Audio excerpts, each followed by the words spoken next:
Hello everyone, welcome to our channel Create Lock and Delete.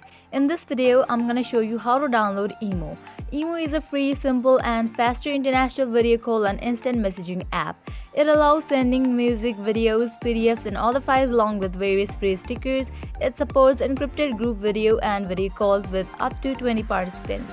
Now let's jump straight into the process. Open your Play Store. Here we go. Now at the top you can see the search bar, type in Emo.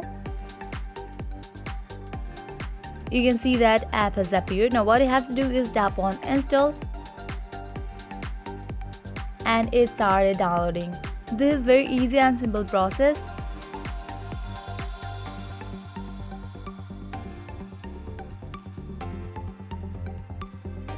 Within few minutes you can easily download this app and you can just easily open it, log into it and use this app.